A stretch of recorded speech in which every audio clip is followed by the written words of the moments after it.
ഇവിടെ ഒരു വലിയ എക്സാം നടക്കുകയാണ്. എന്നാൽ എല്ലാ പിള്ളേരും പല വിധത്തിലാണ് കോപ്പി അടിക്കുന്നത്. അങ്ങനെ ഇരിക്കെ ഈ ചെറുക്കൻ പതിയെ അവന്റെ ഒരു കാലെടുത്ത് മടിയിൽ വെച്ചു.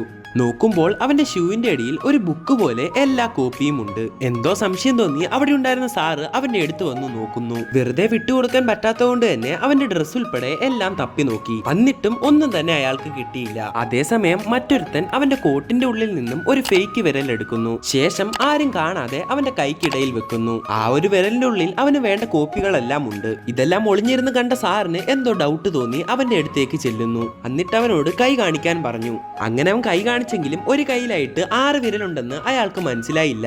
ഇതേ സമയം മറ്റൊരുത്തൻ ഒരു എലാസ്റ്റിക് കോട്ടാണ് ഇട്ടുകൊണ്ട് വന്നിരിക്കുന്നത്. അത് വലിച്ചു നോക്കിയാൽ അതിൽ ഉത്തരങ്ങളെല്ലാം കാണാം. അതുപോലെ തന്നെ ഈ പെൺകുട്ടി അവൾ ഇട്ടേക്കുന്ന വാച്ച് വലിച്ചു നോക്കിയാൽ തനിക്ക് വേണ്ട ഉത്തരങ്ങളെല്ലാം ഉണ്ട്. വേറൊരു പെൺകുട്ടിയാണെങ്കിൽ അവളുടെ തലയിൽ കെട്ടിയിരിക്കുന്ന ബാൻഡേജ് വലിച്ചു നോക്കിയിട്ടാണ് ഉത്തരങ്ങൾ എഴുതുന്നത്.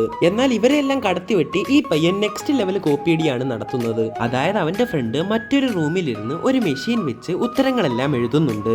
അങ്ങനെ ആ മെഷീന്റെ ഒരു ഭാഗം ഇവന്റെ കയ്യിൽ കണക്ട് ചെയ്തത് കൊണ്ട് തന്നെ ഇവനും ഉത്തരം എഴുതാൻ സാധിക്കുന്നു. ഈ സമയത്താണ് അവന്റെ ഫ്രണ്ടിന്റെ മുന്നിലായി ഒരു ഈച്ച വന്നത്. അങ്ങനെ അതിനെ ഓടിച്ചു വിടാൻ ആ ഫ്രണ്ട് എന്തെല്ലാം ചെയ്യുന്നോ അതെല്ലാം ഇവൻ ക്ലാസ് റൂമിലും ചെയ്യാൻ തുടങ്ങി. അവസാനം ആ ഫ്രണ്ട് ഈച്ചയെ കുത്തുമ്പോൾ ഇവൻ തന്റെ ക്ലാസ്സിലുള്ള സാറിന്റെ നേരെയാണ് ചെല്ലുന്നത്.